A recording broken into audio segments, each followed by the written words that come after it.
Buenas tardes. Aquí estamos una vez más para seguir contándoles nuestros temas de medicina general.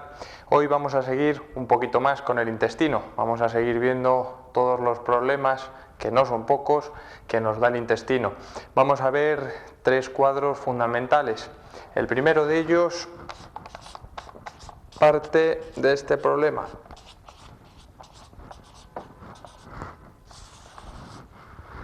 Este es el primero de ellos. ¿En qué consiste? Diverticulosis quiere decir que existen muchos divertículos. ¿Qué es un divertículo? Es lo primero que tenemos que ver. Vamos a imaginar que esto es un corte de nuestro intestino. Por aquí, esta es la luz del intestino, la parte de dentro. Esto es la parte, la mucosa, la parte que da al interior.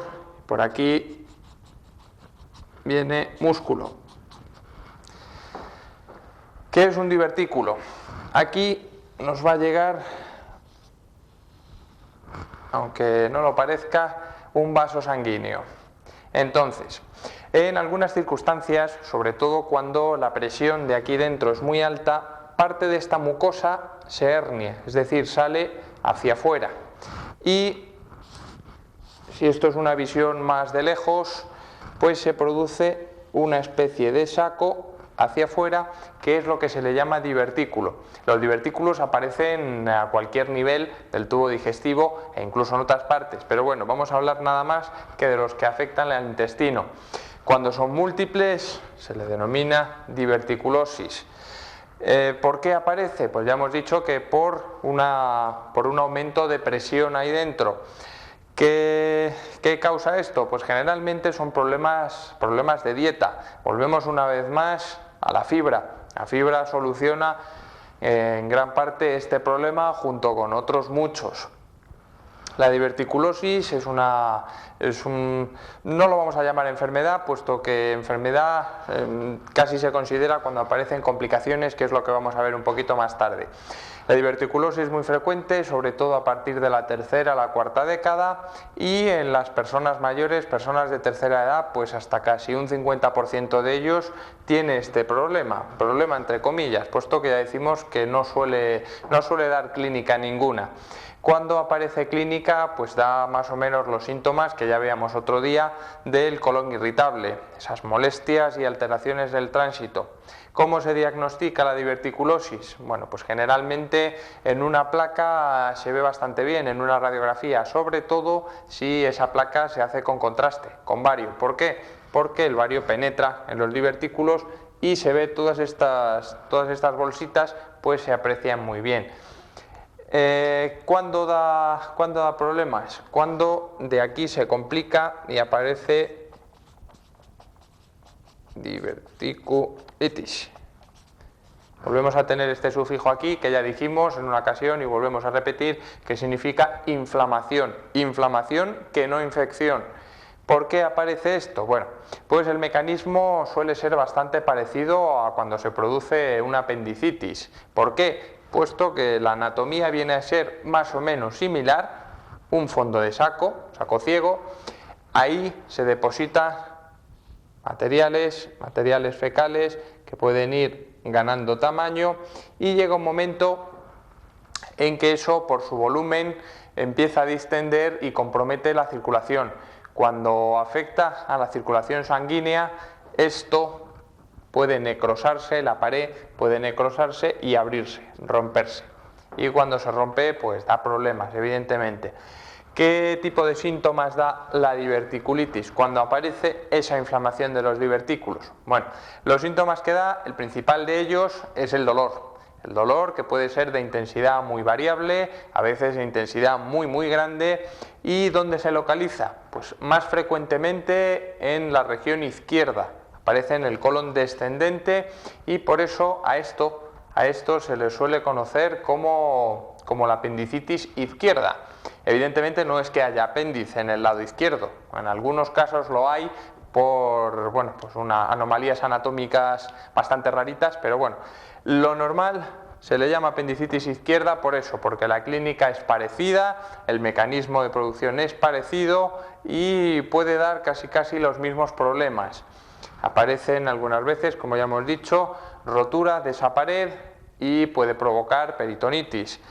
También la peritonitis no es frecuente. ¿Qué es lo que suele hacer? Pues lo que suele hacer al romperse es formar fístulas, es decir, aparecen comunicaciones entre la luz, esto es la luz, es decir, la parte interior, aparecen comunicaciones entre la luz y algunos otros órganos, de tal manera que aparecen fístulas colovesicales, es decir, entre el colon y la vejiga, aparecen fístulas colovaginales, evidentemente entre el colon y la vagina, en fin, ese tipo de colocólicas también, enterocólicas, si va del intestino grueso al delgado, ese tipo de comunicaciones. Evidentemente las consecuencias pues empiezan por infecciones múltiples. Imagínense la comunicación entre el intestino grueso y la vagina, por ejemplo, pues las infecciones son frecuentes.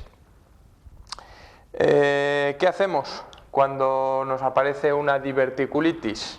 ¿Cómo la tratamos? El diagnóstico suele ser más o menos simple por la clínica y por la radiología. Lo que sí es importante es destacar que en estos casos, cuando aparece una inflamación de los divertículos, la radiografía, que hablábamos antes, que se ve muy bien con radiografía, y sobre todo cuando esa radiografía está varitada y se utiliza contraste con bario para que se vea mejor, en los casos en los que aparece diverticulitis no se puede utilizar. ¿Por qué? Porque si ya tenemos esto con problemas, con mucha presión o incluso perforado y estamos metiéndole un contraste que aumenta la presión, los problemas son más grandes. Entonces seguimos haciendo radiografía pero sin contraste.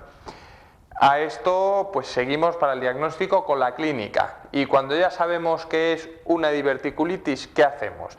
Vamos a ver lo que hacemos porque es importante. En la mayoría de los casos, y esto es una cosa relativamente frecuente, el tratamiento es bastante sencillito. Lo primero, la dieta. Dieta absoluta, es decir, no comer absolutamente nada.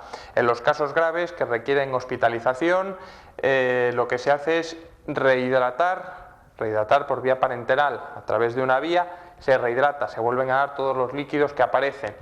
Cuando esto es grave y llega a producir un íleo, que ya vimos lo que era, pero lo repetimos, el íleo es el momento en que esto se paraliza, todas las contracciones normales del intestino se paran y entonces se forma aquí, digamos, un atasco grande.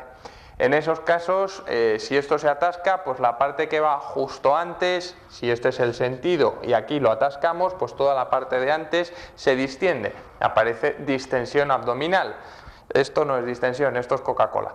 La distensión abdominal secundaria a esto provoca también más dolores, puede provocar náuseas y vómitos. Entonces, ¿qué hacemos? Aparte de la dieta y de la rehidratación, lo que tenemos que hacer es aspirarlo con una sonda nasogástrica. Se mete la sonda para sacar todo el contenido que hay ahí y que no dé problemas.